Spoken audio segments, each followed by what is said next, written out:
wanajua kabisa ni hapa. Au tuanze Mwanzo, Kutoka, Mambo ya Walawi, Hesabu, Kumbukumbu la Torati. Tuanze hivi kama kile chekechea. Wenzetu wanafahamu.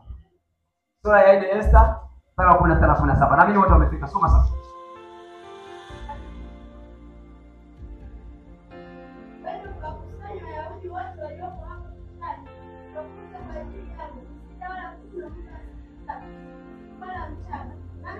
Baba, ibariki neno hili ambalo Mungu limekuja mbele yetu, jenge katika jina la Yesu. Amen. Nataka nizungumze kichwa cha ujumbe kinachosema kumwamini Mungu kinyume cha hali halisi. Kumwamini Mungu kinyume cha hali halisi. Nimesema kumwamini Mungu kinyume cha hali halisi. Ndio kichwa cha ujumbe. Tunasoma kwenye kitabu hiki cha Esther ambacho waandishi wengi wanaamini mwandishi ni Esther mwenyewe. Na Esther alikuwa ni miongoni mwa watu ambao walikuwa ni watu walioishi kwenye nchi ya ugeni. Yaani Shushani, Gomeni, kwa mfalme Ahasuero. Kwa sababu Esther alikuwa ni Myahudi na huko alikuwa eneo la Wayahudi. Na ameishi kule akiwa na ndugu zake wengi, lakini baadhi ya ndugu wanaotajwa ni Mordekai. Huyu anatajwa kwa sehemu ya ndugu wa Esther, na wanazuoni wengi wanakubali kwamba alikuwa ni mjomba wake. Na katika yale maeneo walipokuwa wameenda, walikuwa wamepelekwa kama uhamisho, kwa walikuwa kwenye nchi ya ugeni. Na kwa sababu ilikuwa ni nchi ya ugeni, hawakuhitaji kuonekana mle, kwa sababu wamechanganyikana na watu ambao hawakupenda wageni kuingia yale maeneo. Na Mungu amewapeleka makusudi, maana tunaona Esther akiingia mahali pa ikulu kwa namna ya tofauti. Anaingia mahali pa ikulu kwa namna ya pekee ya Mungu. Baada ya Vashti, mke wa mfalme Ahasuero, kutenda vibaya mbele ya mume wake. Sasa hapa naomba niwatahadharishe nyinyi wamama ambao mna ndoa. Waheshimuni waume zenu kwa jina la Yesu. Narudia tena, waheshimuni waume zenu. Soma habari za Vashti, tutaona Vashti amefanya upuuzi na upumbavu wa ajabu sana. Wakati mfalme Ahasuero amealika karamu pale nyumbani, kitu kidogo tu. Hapo unajua ndugu zangu, shetani ni mkorofi. Shetani akitaka kukuweza, hakutegei wala kwenye mtego likubwa. Maana anajua mtego likubwa utalielewa. Alipita kwenye kamtego kadogo. Ahasuero akaalika karamu kama mfalme, akaalika rafiki zake waje wale na kunywa. Halafu mwishoni akataka mrembo wake aje aonekane kwa rafiki zake. Halafu mrembo anamjibu, kwa kweli nimechoka, siwezi kuja. Kwani lazima nije wanione? Kama kuna waambia watanitafuta siku nyingine, tutaona siku nyingine, siwezi kutoka nilipolala mimi. Sasa najua ni mke wa mfalme. Sasa ile tendo kwa mfalme lilikuwa linamdhalilisha na kuonyesha kwamba hawezi kuongoza mtu yeyote, kama wa kwake tu wamemshinda. Sasa mfalme Ahasuero akachukua maamuzi magumu. Akasema, na mimi kuanzia sasa hivi umemwaga mboga, mimi na mwaga ugali, sio mke wangu tena. Akapiga mbiu. Nataka nikuonyeshe ujue namna gani mpaka Esther aliingia ikulu. Akapiga mbiu, akatangaza, akasema, jamani wanaojua walizaa vizuri, wale walizaa warembo, ninaita wito, leteni watoto wenu, nataka mke. Na usishangae haikuwa dhambi, maana ilikuwa ni tamaduni na kanuni za kifalme. Sasa hapo ilikuwa na wazazi wakawaandaa watoto wao. Wewe unafikiri kupata mkuilima mfalme ni mchezo? Unasemaje kwa maana unapata mkuilima rais? Hata mkuilima tu waziri ni heshima kubwa. Nafikiri familia itaguswa ovyo. Sasa wazazi wakajiandaa. Kitabu hiki bado ni changamoto kidogo. Wazazi wakajiandaa kuandaa vizuri wale watoto wa kike. Mama ametangaza mbiu, Vashti ameondolewa sasa, maana hana nafasi. Sasa Mordekai na Esther, nimekuambia walikuwa kwenye ile nchi ni wageni. Sasa Mordekai alimwamini Mungu sana kwa njia ya maombi. Pamoja alikuwa nyepesi mgeni, apate kibali kwenye nchi ya wenyeji. Maana somo langu nasema kumwamini Mungu kinyume cha hali halisi. Jamani, Bwana Yesu asifiwe sana. Kwa yeye akaingia akamwandaa mjomba wake Esther. Akamwambia Esther twende, lakini hali yao ilikuwa ngumu ya kiuchumi. Hawezi kumpamba, hawezi kumfanyaje. Unajua utokee mbele ya mfalme ndugu yangu. Nyinyi tu wasichana mnachukuliwa na watu wasio wafalme, lakini wale mnaoje wake. Wala si wafalme wanaowatafuta. Lakini wanaohangaika. Binti anaanza kukaa bafuna naoga mpaka masaa matatu. Kila kiangalia mbona hapa hapajatakata. Narudia tena anasugua. Mbona na hapa bado? Sasa nafikiri upite mbele ya mfalme akukubali. Kwa wazazi walipata heka. Wazazi walishughulika. Tarehe ilipofika wakapelekwa wote. Sasa ni kupita mbele ya mfalme. Kanuni ilikuwa ufalme wote. Yaani kama mabinti wote wa Tanzania wote waandaliwe wakapite mbele. Na elewa kitu hiki sio zoezi lilifanyika siku moja. Hapa nimekuwa mfano. Ni mkakati wa muda. Ziliwekwa kalenda. Sasa wamepita wazawa. Maana Esther akamwambia mjomba wake, "Mjomba, hatuna hata hela ya kujikwatua. Tutaweza bado tuko kwenye nchi ya kigeni. Haitawezekana." Mjomba akamwambia, nazungumza juu ya kumwamini Mungu kinyume cha hali halisi. Mordekai akamwambia Mungu anataka tupate mtu kwenye ufalme huu wa Ahasuero, Wayahudi tupate kibali cha kuokolewa. Mwanangu Esther kubali. Mjomba, najua kuna watu maisha ni magumu, hata nguo tu ya kuvaa ni shida.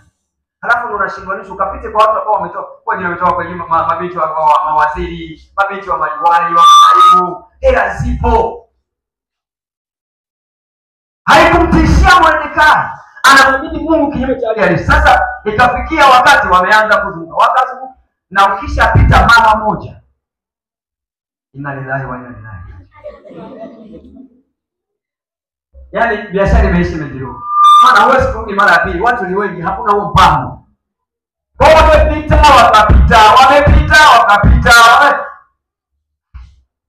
Napo mzazi anakuwa ameshika roho. Yaani akifika kwa mfalme, mimi nitafanya anajua. Hapo mzazi anasema Mungu si awe huyo. Mshake mfalme amekaza tu. Sasa niende kwa fupi. Ilipofika kwa Esther Myahudi, kufika tu anamwangalia mfalme akanyosha fimbo yake. Pigia Yesu makofi. Kwa nini? Mordekai anamwamini Mungu kinyume cha hali iliyopo. Hali iliyopo inaonekana ni kwamba hii tuko nchi ya ugeni, hatuwezi tukapata mfalme hatuwezi tukapata mtetezi kwenye nyumba ya kifalme, hatuwezi tukapata malkia, na Wayahudi ni wachache, lakini hawa wenyeji wa ule nchi ni wengi na wanajiamini sana. Nataka niwaambie watu wa Mungu, Mordekai aliishi katika maombi. Mordekai alimtafuta Mungu sana.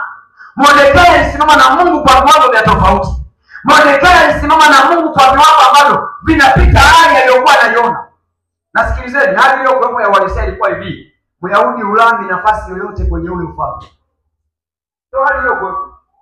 Lakini Mordekai anayemwamini Mungu kinyume cha hali iliyopo, akamwamini Mungu, akasema katika maombi haya lazima Mungu atatupitisha sisi tuwe wa kwanza kwenye ufalme huu. Bwana Yesu asifiwe sana. Sasa Esther aliponyoshewa fimbo, basi akawa malkia Vashti akakaa pembeni. Halafu hakuna mahali Biblia inamtaja tena Vashti. Unanielewa? Hivi unajua kuolewa kwa mwanaume, ni ambao umeolewa kwa wanaume, mshukuruni Bwana, mnafahamika kwa sababu ya waume zenu. Alipotoka kwa mfalme haonekani mahali popote Vashti. Lakini wakati huo kwa mfalme matukio yakija tuna mfalme Ahasuero alikuwa pamoja na malkia wake Vashti, anaonekana. Tukio hilo alikuwa na malkia wake fulani. Lazima tukae vizuri. Jamani, Bwana Yesu asifiwe sana. Kwa baada ya Esther kuingia, ikatokea mtu mmoja anaitwa Hamani. Huyo alikuwa ni kamanda wa majeshi na alipendwa sana na mfalme Ahasuero. Alipewa vyeo vya kutosha. Akapewa dhamana mpaka ya kugonga mihuri ya kifalme. Jamani, Bwana Yesu asifiwe sana. Sasa Hamani akasema haina shida. hicho tu, bado nina mamlaka, bado lazima nifanye jambo, bado lazima niangamize Wayahudi. Hata labda kibakia ni Esther tu, lakini wengine wote nitawaua. Kwa Hamani akatengeneza mfumo, akaanza kumtesa Mordekai. Mordekai anapeleka habari, anapeleka habari, kuna mtu alikuwa anaitwa Hataki, anamtuma Hataki apeleke habari kwa Esther, akamwambie Mordekai mjomba wako amesema hivi, utangaze mbiu ya kufunga, maana hali ni tete. Ni kwa umeingia kwenye jumba la kifalme, ni kwa umeingia kwenye nafasi ya kuwa malkia, lakini huku nje sisi tunahangaika. Kwa hiyo ukamwambie Esther kwamba atafute namna tumtafute Bwana pamoja. Alafu Mordekai alikuwa anamwamini Mungu kwa kweli, kinyume cha hali iliyopo. Alafu akasema kama atanyamaza kimya, yeye atakufa, sisi tutaokoka. Hivyo naonaje hiyo imani jamani? Yaani malkia ameshafika kwa nyumba ya kifalme. Kimsingi hakuna ambaye angesubutu kumuua Esther. Lakini hapa wako huko nje wakiweza kuua. Lakini Mordekai anamwamini Mungu kinyume cha hali iliyopo. Anatuma ujumbe kwa Hataki, anamwambia nenda mwambie Esther, Mungu anampeleka pale kwa wakati. Kwa kama atajidhania yeye atakuwa salama, ukamwambie atakufa, sisi tutaokolewa. Unaona imani ile nzuri jamani? Unaona imani ile nzuri jamani? Anamwambie, anampeleka habari, Esther akapokea, akatangaza mbiu ya kufunga, wakakutafuta Bwana, wakaomba siku 3. Awali wanakujiwa shirika kwa maombi. Nataka niwaambie, huwezi ukafaulu vizuri kwa Mungu usipofunga na kuomba. Huwezi ukafanikiwa kwa Mungu usipofunga na kuomba. Ili ufanikiwe kwa Mungu lazima tu udhabihu maisha yako kwa Mungu kwa ajili ya kufunga na kuomba. Kwa wakamtafuta Bwana siku 3. Awali wanakujiwa. Nataka nikupe changamoto. Hivyo nafikiri Esther ni kweli kabisa kwa hali ya kawaida ya kimwili angeuawa. Yaani malkia kwenye jumba la kifalme. Kuna mtu angemgusa kwa hali tu ya kawaida. Na haya maneno ya Mordekai yanatokaje? Kwamba usipotutetea, usiposimama na sisi, wewe utakufa, sisi tutapona. Ni maneno ya mtu mwenye akili nzuri kweli kwa kawaida tu hapa. Pako umejaa kichaa cha imani. Haleluya. Pako umejaa kichaa cha kumwelewa Mungu sana. Kama ninamuelewa Mungu anaweza kufanya mapinduzi. Yesu aliposikia ule ujumbe kutoka kwa mjomba wake, akarejea kumbukumbu zake za imani. Yaani namna anavyomwamini Mungu mjomba wake, anavyomwamini Mungu, akasema hapa siwezi kukubali. Akatisha mfungo, wakamtafuta Mungu, wakaomba, wakamtafuta Bwana, wakamlilia Mungu. Sasa likatokea zoezi la pili. Zoezi la kwanza alipita akapata kibali, hakunyoshewa fimbo na mfalme. Sasa anatakiwa atokee kinyume na maelekezo ya mfalme, kutaka aongee na mfalme tena. Ninyi wamama mnatokea tu from nowhere, baba fulani na sabuni haipo. Acheni utoto na mshimwe na mlegee, msipopona kwa jina la Yesu. Kuna kanuni ya kumwendea mwanaume. Unaelewa? Kuna kanuni ya kumwendea mume wako. Esther alikuwa na kibali kwa mfalme Asuero, lakini anatafuta mkakati. Hebu fikiria, mpaka anatafuta gharama ya kuandaa meza. Sio meza tu tupu, mikono mitupu hailali. Meza. Hafla. Anasema nitajitoa mhanga kama hata ninyoshele fimbo yake ya kifalme ya dhahabu, basi nitakufa pamoja na Wayahudi wenzangu. Kama atapata kibali. Unajua ndugu zangu, tumejifunza kwa hawa wamama. Unajua kama usingekuwa na amani. Unanisikia watu ndoa? Wewe mume wako tu kiamko unapojisikia. Wewe wafanye hivi, wewe unafanya natoka tu wewe. Jamani, unaongea na nani? Unaongea na nani? Hii haijalishi ukoje. Haijalishi ameokoka au hajaokoka, ni mume wako. Sio, unaelewa? Ameokoka au hajaokoka, ni mume wako, anahitaji heshima. Anahitaji heshima. Poeta akajipanga kwa nidhamu ya kutetemeka. Kama hata ninyoshea fimbo ole wangu. Akasema tuombe kwanza. Hii hata nikifa nife kwenye utakatifu. Haleluya. Akawashawishi tuombe kwanza, maana kwa anajua mfalme hana mchezo. Wakaomba wakamaliza. Akasema nitakwenda, nitakalokuwa na jiwe. Akapita. Bwana, tumwamini Mungu na ukafunga na kuomba majibu yako. Alipokwenda mfalme akamnyoshia fimbo. Akasema una haja gani ya moyo? Kipenzi, baby, sweet yani. Una shida gani? Akasema mimi nina shida, lakini siwezi kusema shida tu hivi hivi. Asante kwa sababu umeniambia niseme. Ninaomba niandae muda kama unaniruhusu nikutafutie meza ili nitakapokusimulia uwe umetulia mfalme. Kama mama mngekuwa na maneno hayo mngeachika. Mnaachika kwa ukorofi tu. Mngekuwa na maneno hayo msingeachika. Leo mchungaji imekuja tofauti, lazima niwaambie ukweli. Akamwambia siwezi kusema tu maneno, hakuna chochote ila asante kwa sababu nipa nafasi. Ngoja nikajiandae. Unaniruhusu nikajiandae? Akamwambia akajiandae. Akaandaa meza, kalamu, tengeneza kalamu pale. Kawaalika watu. Na Hamani kama kamanda wa jeshi lazima mlinde mfalme. Lakini huyu ndiye anasema tunaoa Wayahudi. Mungu alifanya vice versa, siwezi kuelewa. Sina muda wa kutosha ningekwambia. Meza kuandaliwa. Akaja. Kaketi pale. Akaanza akasema kuna mtu mfalme. Unajua kuna wakati fulani uko unapeleka hoja kwa mwanaume ambaye ni mume wako. Tafuta maneno basi yanayoonyesha anaheshima. Hebu fikiria. Huyu Esther alikuwa anaweza kusema mume wangu au tu akaita anavyoweza. Lakini anarudi kwenye nafasi yake ya heshima. Mfalme. Kuna mtu anasema anataka aoe Wayahudi. Na mimi mnafahamu wema ni Myahudi. Na amesema akitaka kuoa Wayahudi habakizi hata huyu. Mama akasema na wewe beautiful na handsome unakufa. Mfalme Biblia inasema akashituka. Habakizi hata moja. Amesema kabisa ni yeye. Kwa hiyo tuko kwenye hatari. Ni nani? Akamtaja. Sio mwingine. Ni Hamani. Mnasema hivi. Mfalme alipata hasira, akatoka pale mezani akaingia uwandani. Akaa kule. Esther na wageni wengine wamebaki mezani. Hamani akaanza kuangua kilio. Naomba msamaha Esther. Mfalme akasikia. Anasema aliporudi akakuta Hamani anajiangusha kwenye miguu ya Esther. Akasema kumbe kweli. Akataka kumuua. Akaita kamanda wengine wa jeshi. Kama tutapeleke ni haraka, unaona?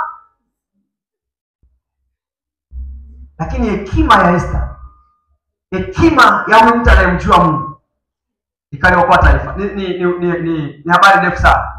Lakini tunaona kwamba mkakati uliokuwepo ulikuwa ni kwamba Wayahudi wapo.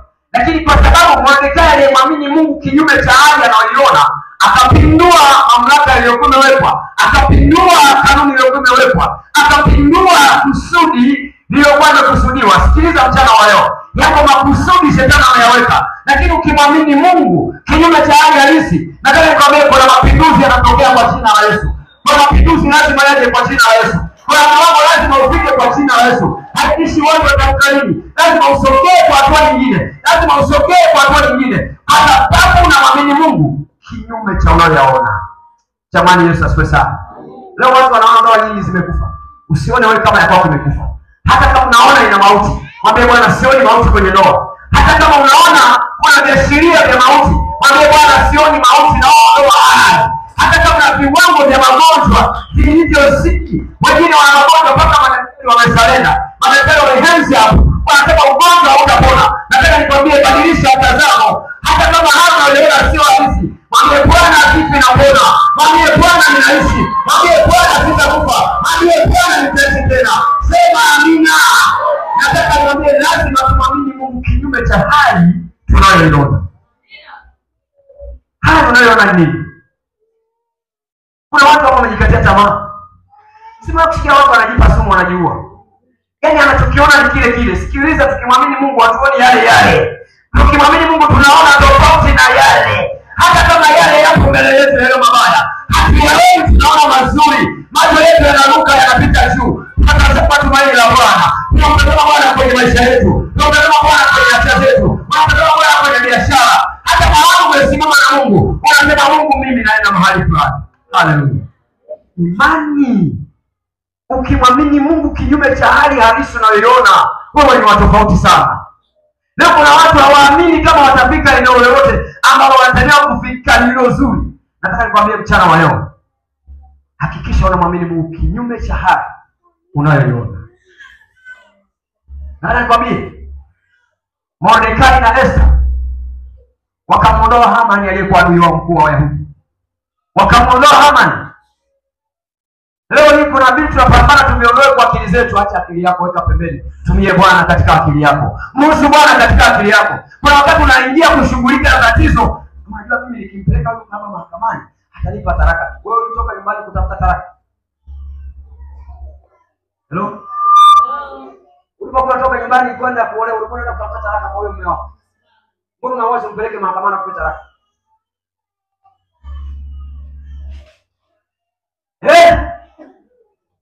Jamani, Yesu asifiwe sana. Akili yetu isifanye kazi, Mungu afanye kazi ndani ya akili yetu. Si kama unanielewa? Tunakufanyisha kazi akili yako. Acha Mungu atumie akili yako kwenda kwenye maamuzi. Maana Mungu anatumia chombo akili, lakini yeye ndiye anavuvia mashibu kwenye akili yako. Halafu Bwana akupeleke kule. Nataka niwaambie, ni lazima tumwamini Mungu kinyume cha hali tunayoona. Inawezekana uchumi ni mbaya, ndio. Kuna watu mpaka wanafika sehemu anakula na kale ka faida kabutaji karibu kwa sasa. Taji wako hata ukuli. Ngoja tu na haka ni kale. Umeona hivyo kula. Ama nini umeona? Mimi nasema vile mtu anaona nafsini mwake ndivyo alivyo. Lakini mwambie Mungu, mimi sioni mtaji kufa. Naona mtaji kuongezeka. Lazima mwambie Mungu, naona mtaji kuongezeka. Nimekwambia ni kumwamini Mungu kinyume cha hali. Unaona nini? Unasema nini katika imani? Unaona nini? Unasema nini katika imani? Unaona nini? Unasema nini katika imani? Hivi nafikiri Mordekai kusema kwamba ukinyamaza utakufa, sasa tutakufa. Nafikiri jambo la kawaida. Maana watu walikuwa wameshauawa wengi. Lakini Mordekai anaona kuishi tena. Imani inafanya mambo makubwa. Jamani, Bwana Yesu asifiwe sana. Mambo matatu ya muhimu yatakusaidia katika namna ya kuishi imani. Jambo la kwanza, unachokiona kisikutiishe. Yupo Mungu atakayekusaidia. Unachokiona kisikutiishe. Yupo Mungu atakayekusaidia. Ndio jambo la kwanza la kusaidia. Ni kweli unataka unaona kufa. Ni kweli, unajua kuna madaktari nao siku hizi wameacha na taaluma yao. Unajua taaluma ya daktari ni kutia mgonjwa. Siku hizi kuna madaktari ambao sio sehemu yao ya udaktari. Maana kanuni ya daktari hutaki kuwa kama mwanajeshi askari. Mgonjwa hapa. Simama. Wewe daktari au umevamia fani? Daktari atakuwa na mgonjwa vizuri. Pole. Wanasema na saikolojia kwamba maneno tu yanaponya. Maneno tu bila dawa. Oh, unaumwa? Pole sana. Pole. Sasa siku hizi madaktari tunao sio wa hivyo. Nyinyi si mashahidi, si mnaenda kwenye hospitali zetu hizo mnazojua. Yaani mpaka siku hizi wagonjwa wanaogopa daktari. Unaona kitu cha ajabu. Unaona siku hizi wagonjwa wanaogopa daktari. Kimwambia nenda tu kwa daktari. Hata kama unaona daktari amekukatisha tamaa, amekuvunja moyo, nataka nikwambie Mungu yupo kwa ajili ya hilo. Atakusaidia. Jambo la kwanza. Lakini jambo la pili atakusaidia. Bakia kwenye hali yako ya msimamo wa kumwamini Mungu tofauti na kile unachokiona. Bakia kwenye hali yako ya msimamo wa kumwamini Mungu tofauti na kile unachokiona. Bakia kwenye msimamo. Unajua wewe huwezi kusoma, hutamaliza shule umekuwa, wewe waambie ni mimi nasoma. Unajua umeogoka, wengi waambie walioshindwa ni wale, mimi sitashindwa. Unajua wewe hauna hadhi ya kumiliki biashara kubwa kama unaenda shule, waambie mimi namiliki. Jamani, Bwana Yesu asifiwe sana. Bakia kwenye msimamo. Sasa siku hizi na watu nao hawana, yaani ni watu wamejichokea. Anaweza kaenda kwa mfano kuokoka. Akaokoka. Akichoka. Umeokoka? Umeokoka? Hivi na umekamatwa na ule ujinga wale watu. Acha. Tamuona. Alikuja mwenyewe anaanza kubadilisha mwendo. Alikuwa anaweza kuhudhuria ibada haonekana. Mwisho wake anapotea. Sikilizeni. Bakia na msimamo. Amina. Bakia na msimamo. Nimeogopa. Acha wakuhesabie kalenda. Tena nawaambia bandikeni miezi mingi ya kutosha kwenye kuta za nyumba zenu. Hesabu, simwachi Bwana. Nimeamua kuogopa. Simamia msimamo. Bakia kwenye kanuni ya msimamo wako. Jamani, Bwana Yesu asifiwe sana. Lakini cha tatu na cha mwisho,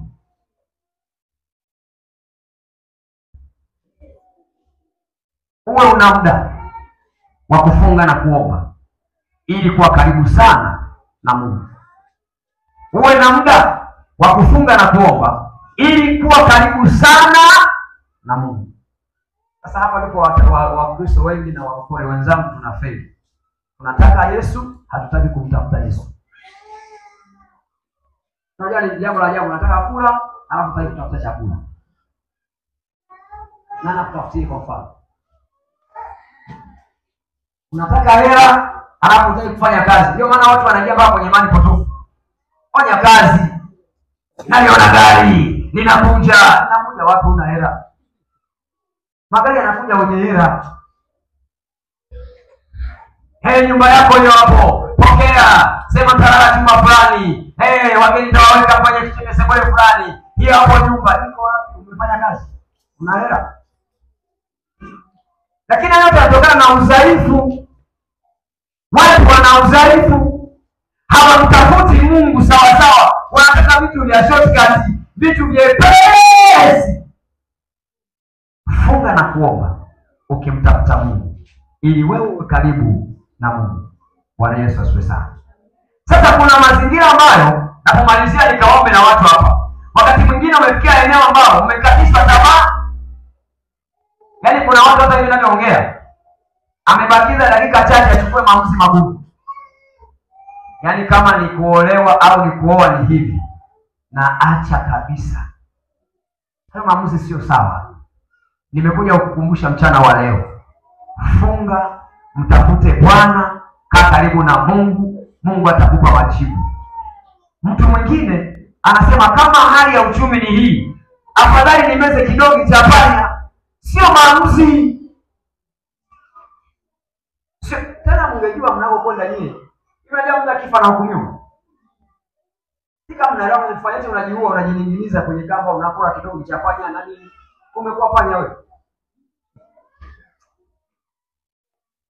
Alafu mtu anasema mtu anapokufa ni hukumu. Na sisi misimamo ya kanisa letu tujinyonga kufanya hata ibada.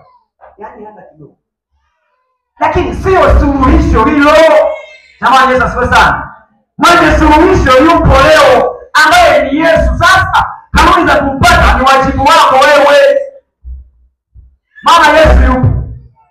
Lakini lazima ujiweke karibu naye ili umpate. Maamuzi mengine yasiyokuwa na maana yanatoka wapi? Yesu anaweza kuwa jibu lako. Yesu anaweza kuwa jibu lako. Yesu anaweza kuwa jibu lako. Nataka nikwambie kwenye uchumi, kwenye mambo mengine yote Yesu anaweza kuwa jibu lako. Katika maisha ya ndoa, katika hali yoyote ile ya afya na changamoto unazozifikiri, nataka nikwambie Yesu anaweza kuwa jibu lako. Ili mambo unamwamini katika viwango ambavyo vinatosheleza. Yaani wewe huoni yanayokuzunguka, lakini unamwona Mungu katikati ya yale yanayokuzunguka. Nataka lazima upate ushindi wa Mungu kwa jina la Yesu. Ikiwa unaamini hayo maneno sasa, nataka ugeuke jioni uombe na wewe. Inawezekana kuna kitu kimekuwa kigumu. Yaani akili yako imeshindwa ukisuluhisha. Akili yako imeshindwa ukisuluhisha kile kitu. Nataka nikwambie Mungu anaweza ukisuluhisha.